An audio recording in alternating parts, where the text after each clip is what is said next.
Think your favorite blinged out Hollywood star spends a lot of dough? That's for sure. Think again. Because when it comes to lavish living, nobody brings it on like the billionaires. I'm the luckiest guy in the world, and when I die, I want to come back as me. In the next hour, we're going to show you the never-before-seen lives of the world's richest people. You have to be a little spoiled and show it. We'll visit the grounds of their multi-million-dollar compounds. Larry Ellison has bought over $100 million worth of properties here in beautiful Malibu, California.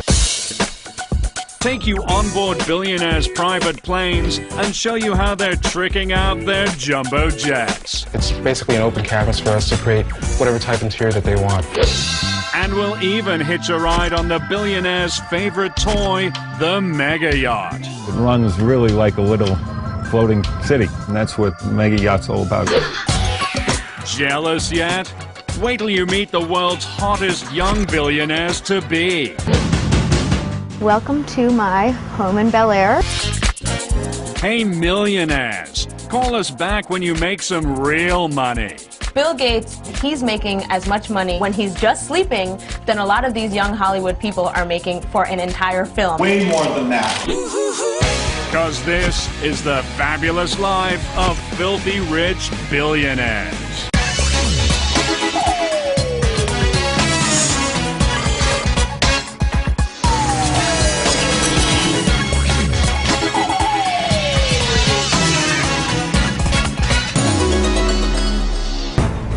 In 2006, Donald Trump filed one serious lawsuit in civil court, demanding $5 billion in damages.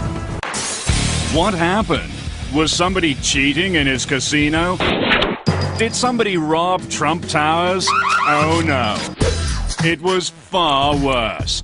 Some reporter had the gall to accuse Donald Trump of being only a millionaire. It really has nothing to do with ego. Who would think that one would find it slanderous to be called a millionaire, but be suing a reporter who said, hey, he's only worth about $250 million, but no, the Donald says it's more like $2.7 billion. Being a billionaire for Donald is a brand. People need to associate him with billions, otherwise they're not going to be paying $30 million for apartments. Yeah, because gaining entree into the billionaire club means joining the most elite economic class on Earth. Out of a global population of 6.5 billion humans, a mere 793 are billionaires. Just the interest on the money they have is more than most millionaires will ever collect in a lifetime. Let's take a rich Hollywood celebrity like Reese Witherspoon. She makes up to $29 million a movie. In order for her to become a billionaire, she would have to make 35 movies. That's how rich these billionaires are. If a billionaire wanted to, they could buy about 3,000 Rolls-Royce cars, and that would only get through $1 billion of their fortune. Wow, how far we've come. And if you're lucky enough to join the select club of 10-digit dudes, living in some rinky-dink mega mansion simply won't do. If you're an A-list celebrity, you might be looking in the range of $10 million for real estate. If you're a billionaire, you don't really have a range. You can go $20 million, $40 million, $60 million, as much as it takes to get what you want. These billionaires have homes all over the world, so when they think about buying a new one, they don't agonize about a multi-million-dollar mansion the way a millionaire would. Yeah, because in the world of billionaires, buying a mega home is as easy as grabbing a pack of Twizzlers at the checkout. Just ask billionaire Dallas Mavericks owner Mark Cuban. He bought this Dallas mansion for $15 million in 2000 without ever laying eyes on it. This is my house, Casa de Cubana, and believe it or not, I bought this house sight unseen. A buddy of mine said, trust me, it's a great deal. And then I said, okay, when you have a lot of money, you can take chances. That's one of the great things about being a billionaire, you know? Mark's Casa de Cubana spans 24,000 square feet. And look out back. There's a gazebo big enough to fit a couple of million-dollar homes. But for Mark, it's just a place to keep his barbecue grill out of the rain. I ain't even started yet. This is our summertime hangout here. Now, to some people, this might be a tennis court, but when you own the Dallas Mavericks, this is a basketball court. And obviously, after you get sweaty, then you got the pool. Most people have to, like, fly somewhere. This is kind of like our own resort. And even though his joint is spread across 7 acres, Mark's got one problem most billionaires would rather live without. Neighbors. That's why they're spending insane bucks to get extreme isolation. Billionaires sometimes don't want next-door neighbors, and they're probably the only people on Earth who can afford not to have them. Just ask the richest man on the planet, Microsoft founder Bill Gates. Not only does he have this 66,000 square foot, $140 million high-tech Seattle mega home, but he bought up the 11 surrounding plots for an additional $14.5 million just to make sure he never has to deal with the neighbors. It's a lot more than that. Bill Gates bought about a dozen properties on the shores of Lake Washington, which totally insulate him and his family from the world. And Bill's Microsoft co-founder, Paul Allen, with a net worth of $22 billion, he's got plenty of cash to make sure nobody's shacking up next door. Paul built a 7.5-acre, 47,000 square foot compound on Washington State's breathtaking Mercer Island. This $120 million estate has not one but 5 mansions, including a 10,000 square foot abode for Paul and a 6,500 square footer for his mommy. I think it makes a lot of sense. One mansion is for his mother. The others might just be buffers so that he doesn't have to have somebody living next to him. But no billionaire spends for complete privacy like Oracle founder and $16 billion man Larry Ellison. He already owns $245 million worth of real estate around the world. It's bought and paid for. But Larry wanted even more solitude. So in 2003, he set his sights on a nice quiet spread in Malibu Beach. Only problem? There's no such thing as a nice quiet spread in Malibu. Everyone wants to be on the beach in Malibu. It is tightly packed with celebrities and millionaires. So what's a poor billionaire to do? Easy. Larry just bought up a whole swath of homes in Malibu's most exclusive area, Carbon Beach, and made himself the only kid on the block.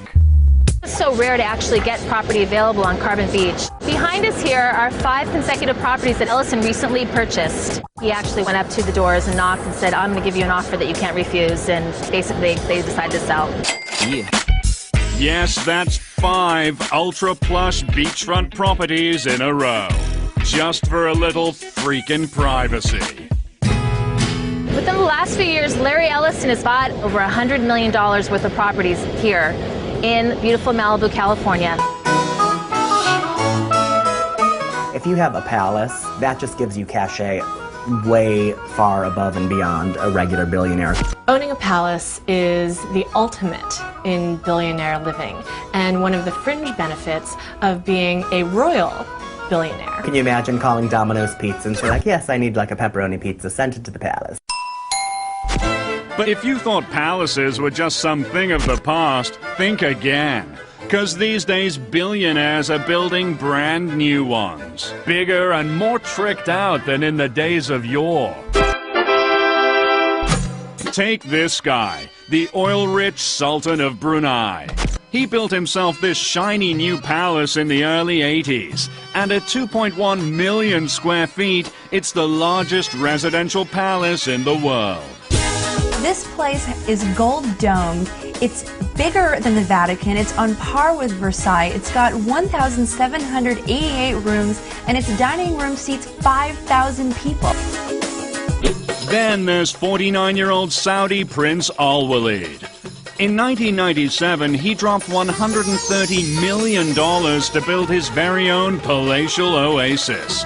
Why not when you're worth $20 billion? Prince Al Walid of Saudi Arabia's palace is bigger, grander, more lavish, probably, than the homes of the top 5 billionaires in the world put together. This is someone who's living truly the most luxurious and wealthy lifestyle that you can imagine. Close your eyes and imagine Prince Al Walid's personal paradise in Riyadh, Saudi Arabia. With 317 rooms, this Mideast mammoth checks in at 400,000 square feet. It's got a 20-foot-high wall of water fountain and a 75-foot-high foyer framed by dual winding staircases. There are also indoor-outdoor swimming pools, a screening room, a bowling alley, and a beauty salon. I feel at home, really. I like it. And just like a Sahara sandstorm, Al Walid's ginormous palace has been known to swallow travelers whole. I got lost in in his closets. They just would go on and on and on. You had no idea where you were. Everyone walks around the prince's palace with walkie-talkies and say, I'm in this green room. Oh, that's the so-and-so room. Go into the blue room, and then a quarter mile later you'd be somewhere and maybe someone would find you. Good thing the prince has a staff of 180 to help with search and rescue. So Al Walid can kick back in front of one of his 520 TVs and worry about what really matters. His money. The stars. Unreachable normal human has $1 billion. Take Virgin Airlines boss Richard Branson. He's building his own rocket ship designed for space tourism, Virgin Galactic. Or Amazon.com founder Jeff Bezos. He's building a spaceship and his own personal spaceport on his West Texas ranch. But Microsoft founder Paul Allen is one step ahead of the space pack. His Spaceship One was the first private rocket to leave the Earth's atmosphere. It seems to be a logical thing for a billionaire because it's a new way to spend money. So if you have the billions, why not buy yourself a spaceship? It's not often you get a chance to participate in the making of history. And if you think their rocket ships are far out, check out how they're jet-setting around Mother Earth. A must for a billionaire is owning a jet, ready to go anywhere at any time. You don't want to be a billionaire having to wait in line at the airport. You need to be able to pack your bag, get on a plane at any time of day or night. These billionaires fly around in their private jets the way you and I commute to work. And the billionaire's staple sky ride? It's one of the speediest things on two wings, the super-fast, super-fly Gulfstream. Billionaires purchase Gulfstream jets because they want to get someplace in a hurry. They're sleek, they're modern. So many billionaires have their own Gulfstream. Oprah has one, Larry Ellison has one. It's the ultimate status symbol. Just ask internet billionaire Mark Cuban. He bought this state-of-the-art Gulfstream G550 in 2005 for $42 million. Most people have an easy chair or a favorite chair at home. This is my favorite chair. Right here on the jet where I can just kick back and just do whatever. Where most people are worrying about everything that might come up, I'm flying somewhere fun. I'm on my way to Vegas. You know, if I get a wild hair and we want to go to dinner in New York or LA, great. Cuban's Gulfstream G550 has a full-time pilot, wood imported from the Ivory Coast, 24-karat gold cup holders, and state-of-the-art technology, all customized to Mark's specifications. The nice thing about having billions of dollars is that you get to do what you want, where you want, how you want, when you want. I'm the luckiest guy in the world, and when I die, I want to come back as me.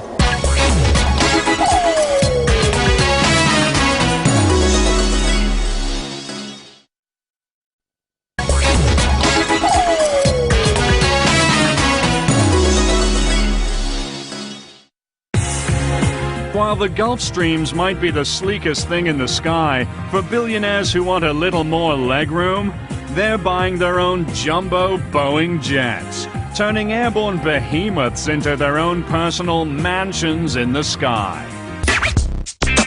Boeing is known for building commercial airplanes for American Airlines, Delta, but when the billionaires started snapping up these planes, Boeing started a special division just to build aircrafts for billionaires. You have to be a little spoiled and show it.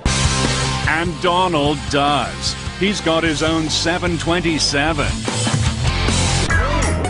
Then there's the Google guys, Sergey Brin and Larry Page. They bought themselves a banging Boeing 767 in 2005.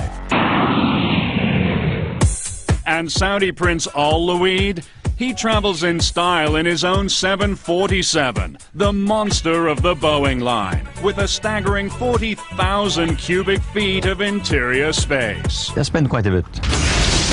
That's right. While the sticker price on your average jumbo jet can run over $200 million, billionaires are spending way more than that to make them nice and comfy. Lights, please. Here's your typical commercial airliner. Cramped seating for 500, 6 tiny bathrooms, and stale peanuts. 1 bag per passenger.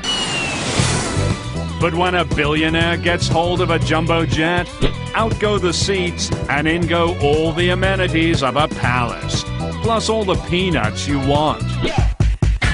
They have jets where it's, bedrooms and staterooms, and makes Air Force One look like just awful. If they have a favorite interior designer who has designed their main home, they can also have that interior decorator on board. Or they hired this guy, Edis Doré, the New York City-based high-end interior designer who specializes in reinventing jumbo jets for billionaires. When a billionaire comes to us with their aircraft, it's basically an open canvas for us to create whatever type interior that they want. And Edis, he gets some pretty insane requests. It's anything from a modern interior with a jacuzzi, or a Playboy's aircraft with an entertainment room with a stripper pole. And another client wanted us to have their 747 essentially look like the entrance to Skibo Castle. And the upper deck lounge was basically a smoking room that you would find within the castle itself. The cabin's only limited by the person's imagination. Yeah, because when you're a billionaire, the sky's the limit. Step aboard the Shadow. With a spa, beauty salon, a 5,000-bottle wine cellar, floating putting green, and its own onboard security force, it's the ultimate dream yacht, right? Wrong. For billionaires, the Shadow's just a floating storage space, so they can tow big-ticket toys like helicopters and limousines behind their yachts. The Shadow has put billionaire boating over the top. It drives along behind the yacht and basically offers all the comforts of your mansion back at home and puts it out at sea, and you can take it anywhere in the world with you. To rent the Shadow for 1 month, it costs seagoing billionaires nearly $500,000. But if billionaires have got ocean-going storage like this, you'd better believe their actual yachts are out of sight. Yeah, yeah, yeah. A celebrity and a millionaire can charter a yacht. A billionaire is the one that owns it. A yacht is one of the most expensive things that you can own in the entire universe. The insurance value of this boat is more than $100 million. And please, don't call them yachts. Billionaires have mega yachts. What's the difference? A yacht maxes out at a measly 80 feet and usually costs under $1 million. But a mega yacht? It can be 200, 300, 500 feet long and cost hundreds of millions of dollars. These mega yachts are just different class. Some of them take up to 3 years to build. They have to be built in special shipyards. There are only about 80 of these mega yachts in the world, so it's an incredibly exclusive item to own. When you get to a yacht over 350 feet, you can't even dock it. You need to keep it in the water and then take another boat over to the dock. When you're a billionaire and you've got a yacht, you can basically turn it into your own floating cruise ship and have everything you want and totally kit it out. Yeah. Want to see one of the 10 largest billionaire mega yachts in America? Step aboard Blockbuster founder and Miami Dolphins owner Wayne Huizenga's personal mega yacht. Before he made his billions, Wayne used to drive a garbage truck. Now, he's at the helm of this, the Floridian. This is the Floridian. It's definitely a billionaire's yacht. Comes with a large cinema upstairs, a viewing lounge up there. Down below we have a swim-up pool, which is also a jacuzzi and a hot tub. She also comes with a big helipad on the aft deck, so we can land a 14-passenger helicopter. She carries 17 crew, and she has 6 staterooms, so you can sleep up to 12 guests. She can go transatlantic 2 ways without fueling her up. It runs really like a little floating city, and that's what a mega yacht's all about. But at 228 feet, the Floridian is at the petite end of the mega yachts. These days, some billionaire sailor boys are playing real-life battleship to prove who has the biggest, baddest yacht on the sea. Who has the biggest yacht in the harbor is a favorite billionaire's game to play. Want to play along? Welcome to the Fabulous Life's Billionaire Battle of the Mega Yachts. Starting with Captain Number 1, Russia's richest man, Roman Abramovich. Raised as an orphan in his native Russia, he became a captain of the oil industry and then commander at sea. Roman Abramovich owns 4 yachts. In 2004, he took them all to Portugal and had breakfast on one, lunch on another, and dinner on yet the third. Roman's flagship? It's the 377-foot, $125 million Polaris. With an indoor pool and steam room, antique wooden floors, a staff of 42, and rooms for 22 guests. And for this safety-conscious billionaire, it's all about the security. His Polaris features a submarine for hunting deep-sea mines, a built-in missile detection system, and a bulletproof exterior. He's got it on the yacht, he's got it on the plane. I mean, you wonder if he walks around town with a little bubble around him that's an anti-missile defense system. So Roman's got a whole lot of boat. But billionaire captain number 2 in our battle of the mega yachts?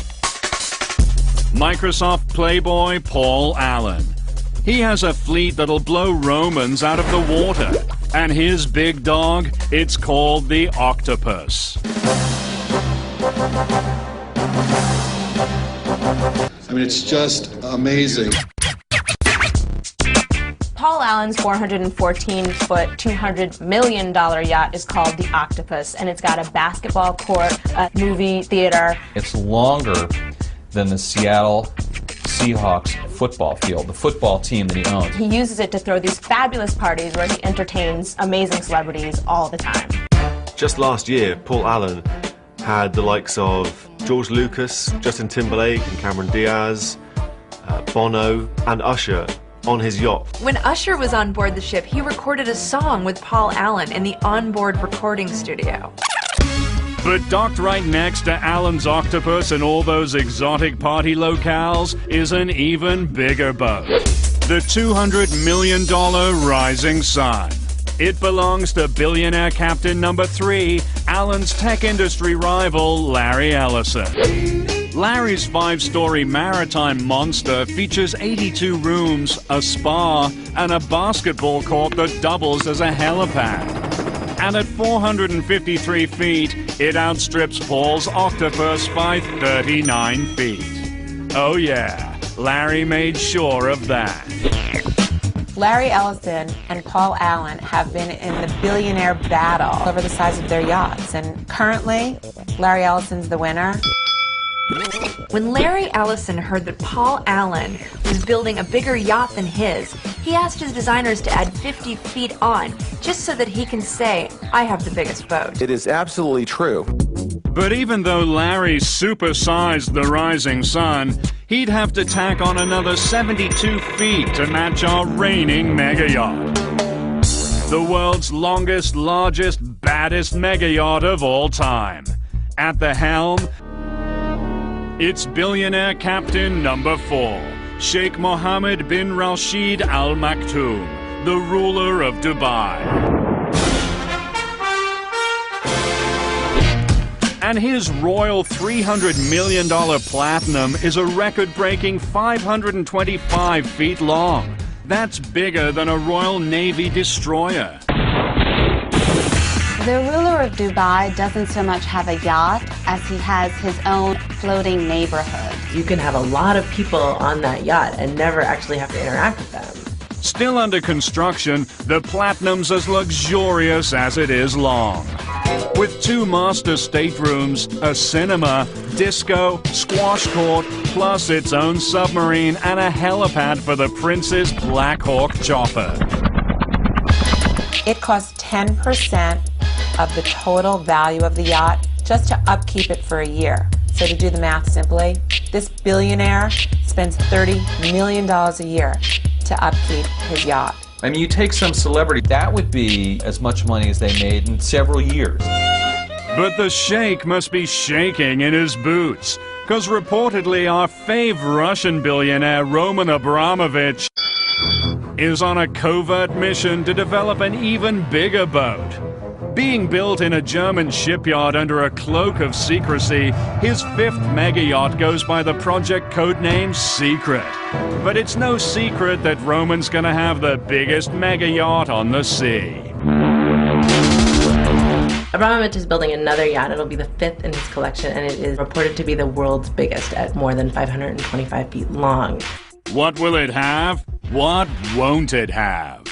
Step into the bedroom of Microsoft founder and richest man alive, Bill Gates. Looks like he's sleeping comfortably, right? He should be. 'Cause while Billy Boy snoozes, his Microsoft empire keeps growing, which means he'll wake up $4 million richer in the morning. Wake up and smell the money, Bill. He's making as much money per night of sleep when he's just sleeping than a lot of these young Hollywood people are making for an entire film that they spend months filming. Way more than that. Bill Gates is so wealthy that the IRS had to have a special computer to calculate his wealth. Bill Gates is the richest man in the world. That says it all, right? That's right. Bill's got plenty to line his mattress. A mind-blowing $50 billion. And when we're talking about fortunes this massive, billionaires have got to make up stuff to spend it all on. The problem with being so rich is that you can literally get anything you want, anytime, and that money is no object. Give it to me now. Give it to me now. To actually spend all of it, it's a challenge. It is probably a full-time job. So much more money than I could ever spend.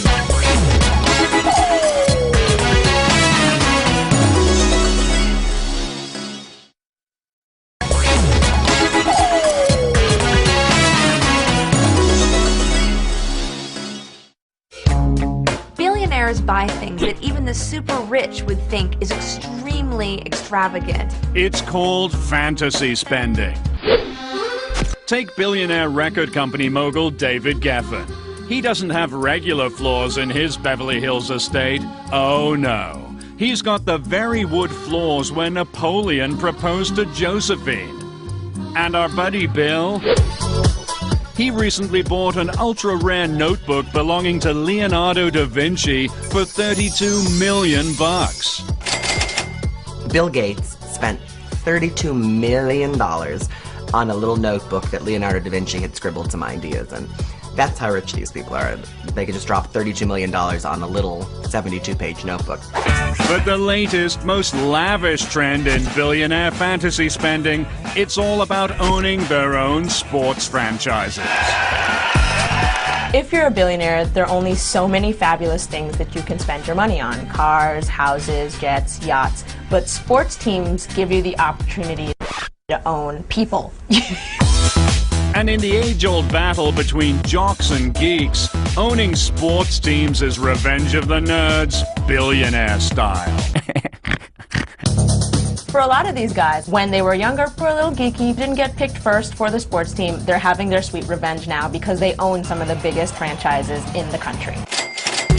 Take Take our fave techno-geek money man, Mark Cuban. When Mark was in high school, the jocks called him and his friends the Turtle Club because they ran so slow. Now that Mark's filthy rich, he bought himself a bunch of jocks to do the running for him. Mark Cuban spent almost $300 million in the Dallas Mavericks. I spent a whole hell of a lot of money. But no Silicon Valley super nerd conquered the sports world like Microsoft's $22 billion man, Paul Allen. Here's a younger Paul with fellow Microsoft co-founder Bill Gates. Not exactly the picture of athletic excellence. But these days, Paul spent almost $265 million for franchises in both the NBA and the NFL. Paul Allen owns the Seattle Seahawks and the Portland Trail Blazers, two very well-known franchises in the NFL and the NBA. He's having his very sweet, sweet revenge. Certainly feel that looking around here today, and I hope you feel the same way. Allen may have bought himself a whole lot of jock cred, but he hasn't been able to buy his team's championships. For that, you gotta spend even bigger bucks. Like Russian $18 billion man Roman Abramovich. This football fanatic didn't just want to own a soccer team, he wanted to own the best soccer team on earth. In July 2003, Roman Abramovich bought Chelsea Soccer Club for £90 million.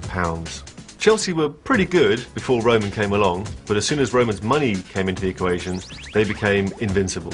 Because Roman might have spent $130 million to buy the Chelsea Soccer Club, but to make them truly unbeatable, he traveled the globe on an all-star soccer player shopping spree, blowing a total of $775 million to assemble the highest-paid team in British soccer history.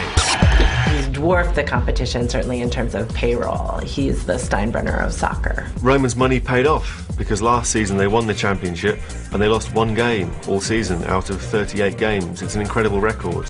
Roman's team is so good in Chelsea that the entire UK is angry at him. British football is pretty much ruined.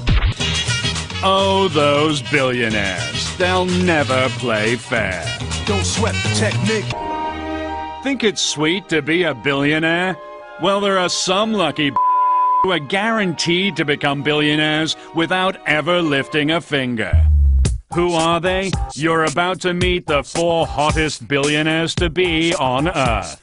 Starting with number 4. You might recognize 21-year-old Stavros Niarchos as Paris Hilton's sometime boy toy. But the Greek hottie is also heir to a $7.5 billion dynasty. Stavros Niarchos is this billionaire baby, and he is hot.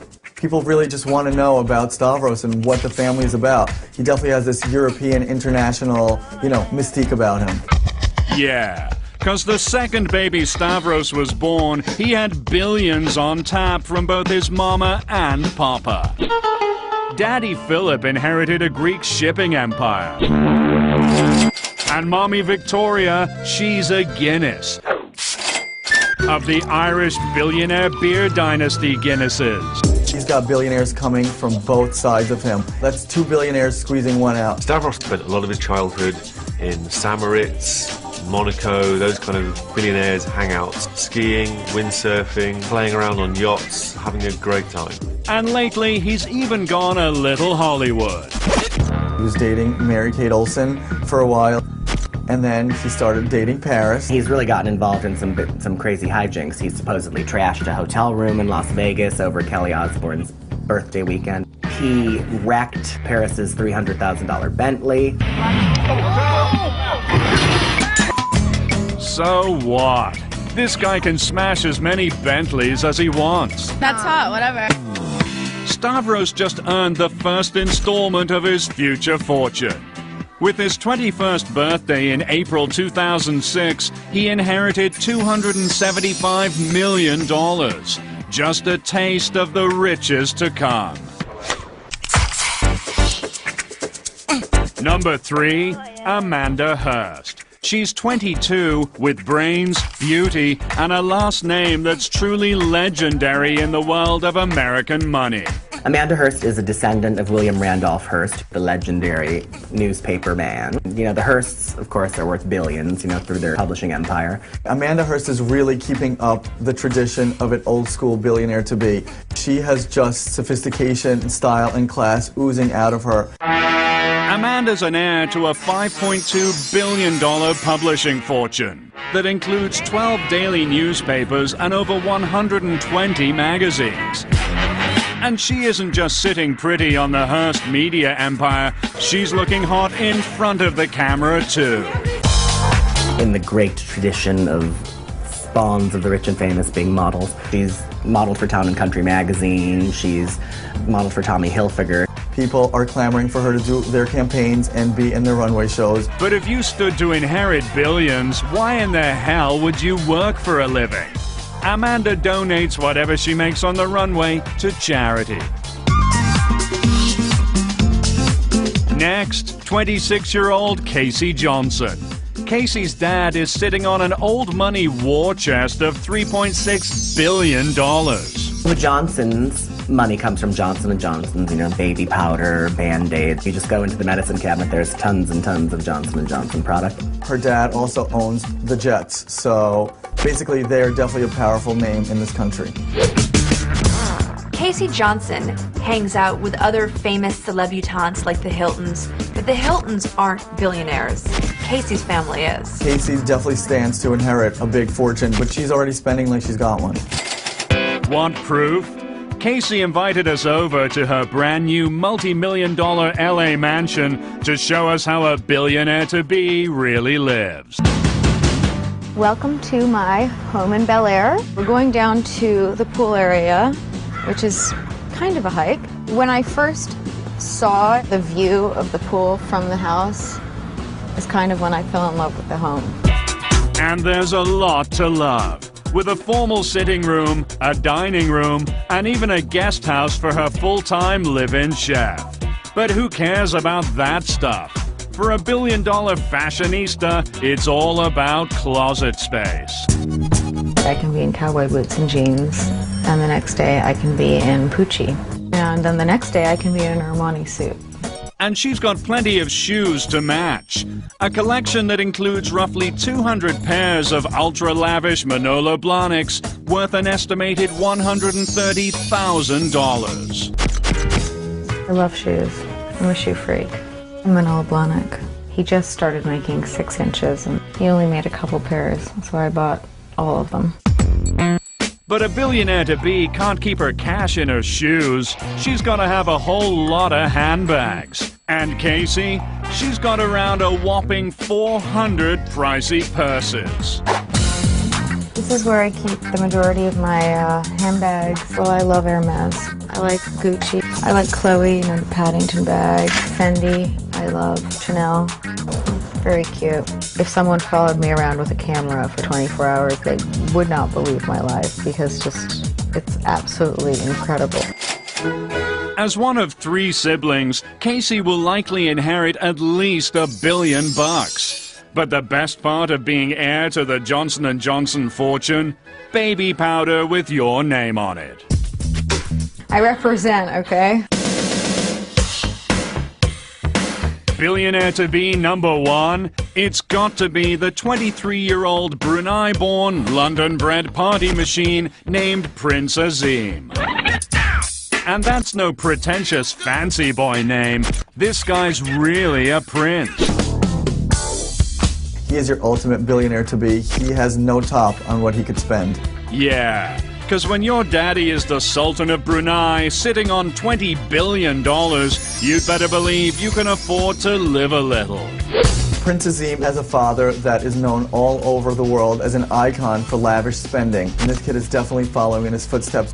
He is following a tradition of sort of international, rich jet set types who throw tons of money around and love to mix with the celebrities.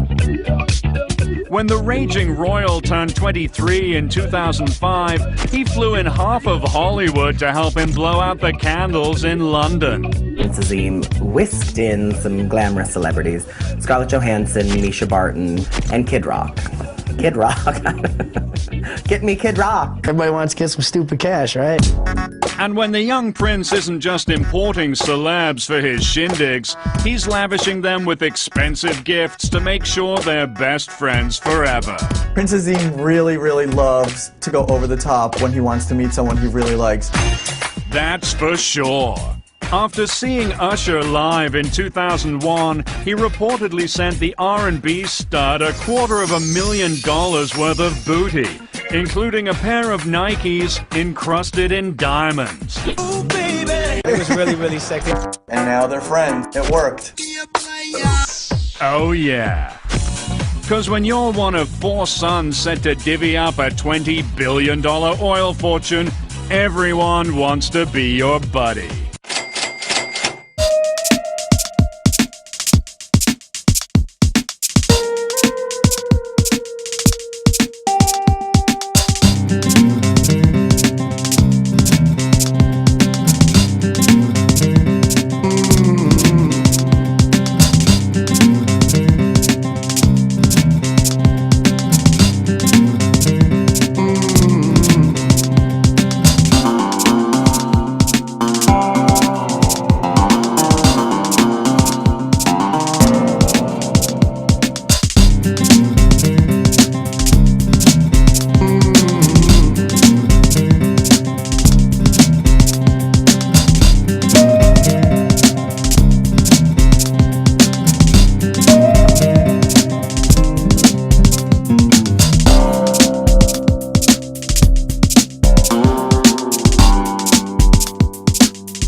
Hey.